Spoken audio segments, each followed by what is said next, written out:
Raj B ಅವ್ರಿಗೆ ನೀವು peer ಆಗಿ ಕಾಣಿಸ್ಕೊಳ್ತಾ ಇರೋದು, ಅವರಿಂದ ಏನೇನ್ ವಿಷಯಗಳು ನಿಮಗೆ ಸಿಗುತ್ತೆ ಅಂತ? ನಾವು ತುಂಬಾ ವಿಚಾರಗಳ ಬಗ್ಗೆ ಮಾತಾಡ್ತಿದ್ವಿ ಫಿಲ್ಮ್ ಸೆಟ್ ಅಲ್ಲಿ ಊಟ ಮಾಡ್ಬೇಕಾದ್ರೆ ಎಲ್ಲ. ಈ ಟಾಪಿಕ್ ಅಂತ ಇಲ್ಲ, ದೇವರಾಗ್ಬೋದು, ಭೂತಗಳಾಗ್ಬೋದು, ಅದ್ಯಾಕೆ ಹಿಂಗೆ ಇದ್ಯಾಕೆ ಹಂಗೆ ಅಂತೆಲ್ಲ ಕೇಳ್ತಾರೆ. He is an encyclopedia of everything. I feel ಚಿತ್ರ ನೋಡ್ಕೊಂಡು ಬಂದಾದ್ಮೇಲೆ ನನ್ನ ಪಾತ್ರ ಮನಸ್ಸಲ್ಲಿ ಉಳಿಯುತ್ತೆ. ತುಂಬಾ ಲೇಯರ್ಸ್ ಇದೆ. ಅಫ್ಕೋರ್ಸ್ ದುನಿಯಾ ವಿಜಯ್ ಅವರು, ರಾಜ್ ಬಿ ಶೆಟ್ಟಿ ಅವ್ರದ್ದು ಮೇನ್ ಪಾತ್ರ ಆಗಿದ್ರು.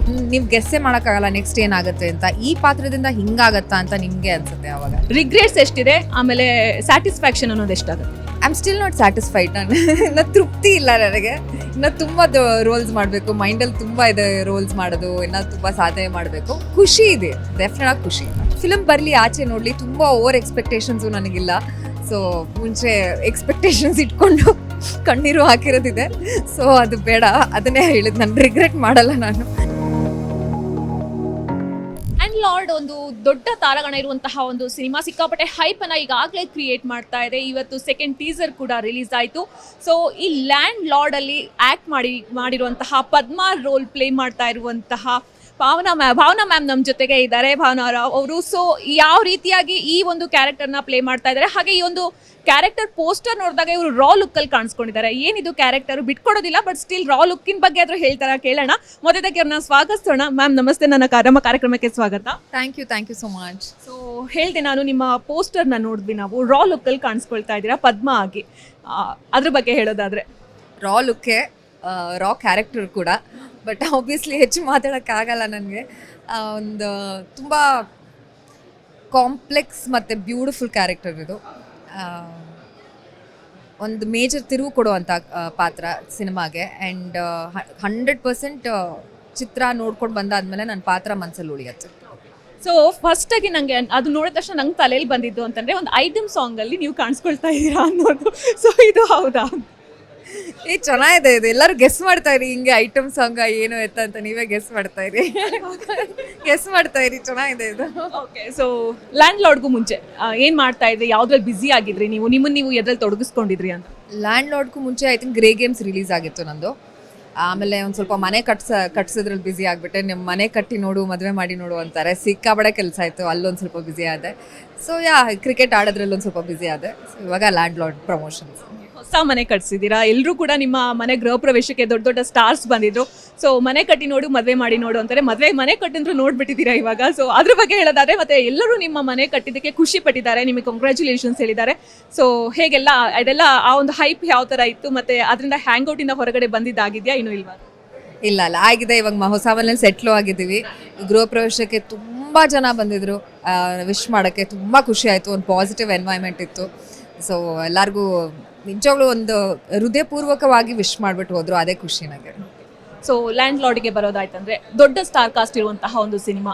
ರಾಜ್ ಬಿ ಶೆಟ್ಟಿ ಆಗಿರ್ಬೋದು, ದುನಿಯಾ ವಿಜಯ್ ಆಗಿರ್ಬೋದು, ರಚಿತಾ ರಾಮ್ ಆಗಿರ್ಬೋದು, ಈಗ ದುನಿಯಾ ವಿಜಯ್ ಅವ್ರ ಮಗಳು ಕೂಡ ರಿತನ್ಯಾ ಅದರಲ್ಲಿ ಕಾಣಿಸ್ಕೊಳ್ತಾ ಇದ್ದಾರೆ. ಸೊ ಇಂತಹ ದೊಡ್ಡ ಸ್ಟಾರ್ ಕಾಸ್ಟಲ್ಲಿ ನಿಮ್ಮ ಒಂದು ಪಾತ್ರ ಎಷ್ಟು ಪ್ರಾಮುಖ್ಯತೆಯನ್ನು ಪಡ್ಕೊಳ್ತಾ ಇದೆ ಅಂತ? ಪ್ರಾಮುಖ್ಯತೆ ಜಡೇಶ್ ಅವರು ಎಲ್ಲ ಪಾತ್ರಗಳಿಗೂ ಕೊಟ್ಟಿದ್ದಾರೆ. ಇದು ತುಂಬ ಲೇಯರ್ಸ್ ಇದೆ. ಅಫ್ಕೋರ್ಸ್ ದುನಿಯಾ ವಿಜಯ್ ಅವರು, ರಾಜ್ ಬಿ ಶೆಟ್ಟಿ ಅವ್ರದ್ದು ಮೇನ್ ಪಾತ್ರ ಆಗಿದ್ರು. ಎಲ್ಲ ಬೇರೆ ಬೇರೆ ಪಾತ್ರಗಳಿಗೆ ಅದರದ್ದೇ ಒಂದು ಪ್ರಾಮುಖ್ಯತೆ ಇದೆ. ಅದೇ ಎಲ್ಲ ಒಂದು ಸ್ಟೋರಿಗೆ ಒಂದು ತಿರುವು ಕೊಡುತ್ತೆ. ನೀವು ಗೆಸ್ಸೇ ಮಾಡೋಕ್ಕಾಗಲ್ಲ ನೆಕ್ಸ್ಟ್ ಏನಾಗುತ್ತೆ ಅಂತ. ಈ ಪಾತ್ರದಿಂದ ಹಿಂಗಾಗತ್ತಾ ಅಂತ ನಿಮಗೆ ಅನಿಸುತ್ತೆ ಆವಾಗ. ಸೊ ಖಂಡಿತವಾಗ್ಲೂ ಎಲ್ಲ ಪಾತ್ರಗಳಿಗೂ ಪ್ರಾಮುಖ್ಯತೆ ಇದೆ. ಸೊ ರಾಜ್ ಬಿ ಅವ್ರಿಗೆ ನೀವು ಪೇರ್ ಆಗಿ ಕಾಣಿಸ್ಕೊಳ್ತಾ ಇರೋದು, ಎಲ್ಲರೂ ಹೇಳ್ತಾರೆ ರಾಜ್ ಅವರು ಅಂದರೆ ಫಿಲ್ಮ್ ಎನ್ಸೈಕ್ಲೋಪೀಡಿಯಾ ಥರ ಅಂತಂದು. ಬಿಕಾಸ್ ನೀವು ಹೇಳಿದ ಸ್ಟೇಜ್ ಮೇಲೆ ಅವ್ರಿಗೆ ಗೊತ್ತಿಲ್ಲದೆ ಅವರಿಂದ ಕೆಲವೊಂದಿಷ್ಟು ವಿಷಯಗಳನ್ನು ಕಲ್ಕೊಂಡೆ ಅಂತ.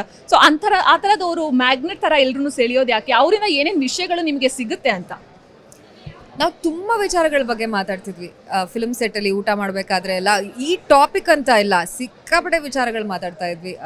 ದೇವರಾಗ್ಬೋದು, ಭೂತಗಳಾಗ್ಬೋದು, ಆಮೇಲೆ ಏನೋ ಜಾಗಗಳ ಬಗ್ಗೆ ಆಗ್ಬೋದು, ಪಾಲಿಟಿಕ್ಸು, ಫಿಲ್ಮ್ಸು, ಬರೋ ಟಾಪಿಕ್ಸ್ ಬಗ್ಗೆ ಎಲ್ಲ ಮಾತಾಡ್ತಾ ಇದ್ವಿ. ಆ್ಯಂಡ್ ನನಗೆ ಏನೇ ಡೌಟ್ ಇದ್ರು ಅವ್ರನ್ನ ಹೋಗಿ ಕೇಳ್ತಾ ಇದ್ದೆ. ಅಂದರೆ ಫಿಲ್ಮ್ ಬಗ್ಗೆ ಎಲ್ಲ ಹೇಳ್ತಾ ಇಲ್ಲ, ಬೇರೆ ವಿಷಯದಲ್ಲಿ ಅದು ಯಾಕೆ ಹಿಂಗೆ ಇದ್ಯಾಕೆ ಹಾಗೆ ಅಂತೆಲ್ಲ ಕೇಳ್ತಾ ಇದ್ದೆ. ಹಿ is an encyclopedia of everything I feel. So one stop solution Raj B Shetty ಅವರು ಎಲ್ಲದಕ್ಕೂ ನನಗೆ. ಸೊ ರಾಜ್ವಿ ಶೆಟ್ಟಿ ಅಂತಂದರೆ ಇವಾಗ ರೀಸೆಂಟಾಗಿ ಟ್ರೆಂಡ್ ಸ್ಟಾರ್ಟ್ ಆಗಿರೋದು ಸೂಪ್ರಮ್ ಸೋ ಇಂದ ಸಿಕ್ಕಾಪಟ್ಟೆ ಜನರು ಇಷ್ಟಪಟ್ಟಿದ್ದಾರೆ. ರಾಜ್ವಿ ಶೆಟ್ಟಿ ಅವರ ಕೆಲಸ ಕೂಡ ತುಂಬ ಚೆನ್ನಾಗಿದೆ ಅಂತ ಈ ರೀತಿಯಾದಂತಹ ಒಂದಿಷ್ಟು ಸಿನಿಮಾಗಳು ಸೂಪ್ರಮ್ ಸೋ ಆಗಿರಬಹುದು, ಕಾಂತಾರ ಆಗಿರ್ಬೋದು, ಈ ರೀತಿಯಾದ ಸಿನಿಮಾಗಳು ಸ್ಯಾಂಡಲ್ವುಡ್ಗೆ ಒಂದು ಬೇರೆ ರೀತಿಯಾದಂತಹ ಮೈಲಿಗಲನ್ನು ಸೃಷ್ಟಿ ಮಾಡುತ್ತೆ ಅಲ್ವಾ.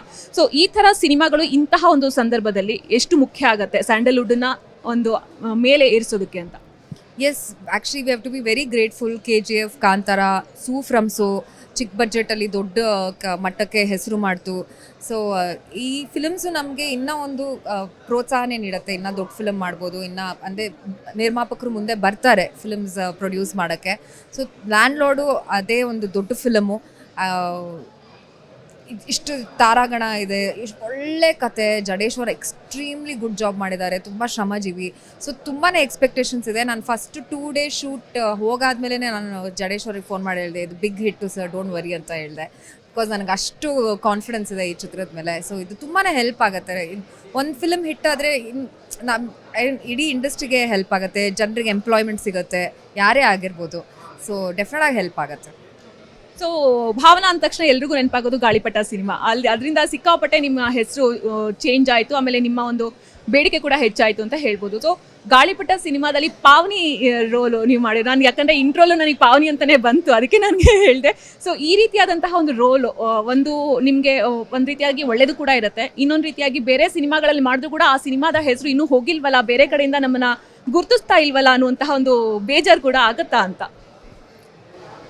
ಇಲ್ಲ, ನನಗೆ ಗಾಳಿಪಟದಿಂದನೇ ನಾನು ಫಿಲಮ್ ಇಂಡಸ್ಟ್ರಿಗೆ ಬಂದಿದ್ದು. ನಾನು ಸದಾ ಚಿರುಣಿಯಾಗಿರ್ತೀನಿ. ಪಾವನಿ ಅನ್ನೋ ರೋಲ್ ಭಟ್ ಸರ್ ನನಗೆ ಕೊಡ್ತಿದ್ದಕ್ಕೆ, ನಂಗೆ ಬರ್ದಕ್ಕೆ. ಆವಾಗ ಅವ್ರ ಪೀಕ್, ಮುಂಗಾರು ಮಳೆ ಅಷ್ಟು ದೊಡ್ಡ ಹಿಟ್ ಆಗಿತ್ತು. ಎಷ್ಟು ಜನ ಕಾಯ್ತಾ ಇದ್ರು ಅವ್ರ ಜೊತೆ ವರ್ಕ್ ಮಾಡೋಕ್ಕೆ. ಅಂಥದ್ರಲ್ಲಿ ನನ್ನ ಒಂದು ನ್ಯೂ ಕಮರ್ಗೆ ಅವರು ಇಂಡಸ್ಟ್ರಿಗೆ ಇಂಟ್ರೊಡ್ಯೂಸ್ ಮಾಡಿಸಿ ಅಷ್ಟು ದೊಡ್ಡ ಫಿಲಮಲ್ಲಿ ಪಾವನಿ ಅನ್ನೋ ಅಷ್ಟು ಬ್ಯೂಟಿಫುಲ್ ಪಾತ್ರ ನನಗೆ ಕೊಟ್ಟಿದ್ರು. ಸೊ ನಾನು ಯಾವಾಗಲೂ ಚಿರುಣಿಯಾಗಿರ್ತೀನಿ. ಅಫ್ಕೋರ್ಸ್ ಕಂಪ್ಯಾರಿಸನ್ಸ್ ಇರುತ್ತೆ. ಇದೇ ಪಾತ್ರಕ್ಕೆ ಸುಮಾರು ಜನ ಅಪ್ರೋಚ್ ಎಲ್ಲ ಮಾಡಿರ್ತಾರೆ, ಸೇಮ್ ರೋಲ್ ಸೇಮ್ ಕ್ಯಾರೆಕ್ಟರ್ಗೆ. ಅದು ನಮ್ಗೆ ಬಿಟ್ಟಿದ್ದಲ್ಲ, ನಾವು ಇದು ಮಾಡಬೇಕೋ ಬೇಡವೋ ಅಂತ. But I will always be grateful. ಗಾಳಿಪಟ ಭಾವನಾ ಅಂತಲೇ ಕರೀಲಿ, ತೊಂದರೆನೇ ಇಲ್ಲ ನನಗೆ. ಸೊ ಗಾಳಿಪಟದಿಂದ ಈಗ ಲ್ಯಾಂಡ್ ಲಾರ್ಡ್ ತನಕ ನಿಮ್ಮ ಈ ಜರ್ನಿನ ನೋಡ್ತಾ ಬಂದರೆ ರಿಗ್ರೆಟ್ಸ್ ಎಷ್ಟಿದೆ, ಆಮೇಲೆ ಸ್ಯಾಟಿಸ್ಫ್ಯಾಕ್ಷನ್ ಅನ್ನೋದು ಎಷ್ಟಾಗುತ್ತೆ? ರಿಗ್ರೆಟ್ ಮಾಡೋಷ್ಟು ಟೈಮ್ ಎಲ್ಲಿದೆ? ಇದಾಯ್ತಾ, ಶೆಟ್ ತಪ್ಪಾಯಿತು, ಓಕೆ ನೆಕ್ಸ್ಟ್ ಇದು ಮಾಡೋದು ಬೇಡ ನೆಕ್ಸ್ಟು ಅಂತ. I never regret in life. I think ತಪ್ಪೆಲ್ಲರೂ ಮಾಡ್ತಾರೆ, ಅದು ಸಹಜ. ಸೊ ಅದನ್ನು ಕಲ್ತು ಮತ್ತೆ ಮುಂದೆ ಹೋಗ್ತಾ ಇರಬೇಕು. We have to move on. And ಇನ್ನೊಂದೇನು ಕೇಳಿದ್ರೆ, I am still not satisfied. ಇನ್ನು ತೃಪ್ತಿ ಇಲ್ಲ ನನಗೆ. ಇನ್ನು ತುಂಬ ರೋಲ್ಸ್ ಮಾಡಬೇಕು, ಮೈಂಡಲ್ಲಿ ತುಂಬ ಇದೆ ರೋಲ್ಸ್ ಮಾಡೋದು, ಇನ್ನೂ ತುಂಬ ಸಾಧನೆ ಮಾಡಬೇಕು. ಖುಷಿ ಇದೆ, ಡೆಫಿನೆಟಾಗಿ ಖುಷಿ ಇದೆ. ಸೊ ಈ ಸಿನಿಮಾದಲ್ಲಿ ಪದ್ಮ ರೋಲ್ ಆದಮೇಲೆ ನಿಮ್ಮ ಒಂದು ಸಿನಿ ಕರಿಯರಲ್ಲಿ ಬೇರೆ ಬೇರೆ ರೀತಿಯಾದಂತಹ ಒಂದಿಷ್ಟು ಪಾತ್ರಗಳು ಬರುತ್ತೆ ಈ ಸಿನಿಮಾ ನೋಡಿದ್ಮೇಲೆ ಜನರಿಗೆ ಅಥವಾ ಡೈರೆಕ್ಟರ್ಸ್ಗೆ, ಫಿಲ್ಮ್ ಮೇಕರ್ಸ್ಗೆ ನಿಮ್ಮನ್ನು ಅಪ್ರೋಚ್ ಮಾಡ್ತಾರೆ ಅನ್ನುವಂತಹ ನಿರೀಕ್ಷೆ ಎಷ್ಟಿದೆ ನಿಮಗೆ? ನಿರೀಕ್ಷೆ ಅಫ್ಕೋರ್ಸ್ ಇರುತ್ತೆ, ಎಲ್ಲ ಆ್ಯಕ್ಟರ್ಸ್ಗೂ ಒಂದು ನಿರೀಕ್ಷೆ ಇರುತ್ತೆ. ಒಳ್ಳೊಳ್ಳೆ ಪಾತ್ರಗಳು ಒಂದು ಫಿಲಮಿಂದ ಇನ್ನೊಂದು 3 ಫಿಲಮ್ ಆದರೂ ಸಿಗಲಿ ಅಂತ ಆ ನಿರೀಕ್ಷೆ ಡೆಫಿನೆಟ್ ಆಗಿರುತ್ತೆ. ಬಟ್ ಫಿಲಮ್ ಬರಲಿ, ಆಚೆ ನೋಡಲಿ. ತುಂಬ ಓವರ್ ಎಕ್ಸ್ಪೆಕ್ಟೇಷನ್ಸು ನನಗಿಲ್ಲ. ಸೊ ಮುಂಚೆ ಎಕ್ಸ್ಪೆಕ್ಟೇಷನ್ಸ್ ಇಟ್ಕೊಂಡು ಕಣ್ಣೀರು ಹಾಕಿರೋದಿದೆ. ಸೊ ಅದು ಬೇಡ, ಅದನ್ನೇ ಹೇಳಿದ್ದು. ನಾನು ರಿಗ್ರೆಟ್ ಮಾಡಲ್ಲ, ನಾನು ಕಲ್ತಿರ್ತೀನಿ ಅಷ್ಟೇ. ಡೆಫಿನೆಟಾಗಿ ಫಿಲಮ್ ಚೆನ್ನಾಗಾದರೆ ಎಲ್ಲರಿಗೂ ಒಳ್ಳೇದಾಗುತ್ತೆ ಅಂತ ನನಗೆ ಅನಿಸುತ್ತೆ. Bhavana ma'am, thank you so much and all the best land ಲಾರ್ಡ್ಗೆ. ಇದಾಗಿತ್ತು ಭಾವನಾ ಅವರ ಮಾತು. ಕ್ಯಾಮ್ರಾ ಪರ್ಸನ್ ಪ್ರಶಾಂತ್ ಜೊತೆ ವೈದೇಹಿ, ಪ್ರಜಾವಾಣಿ, ಬೆಂಗಳೂರು.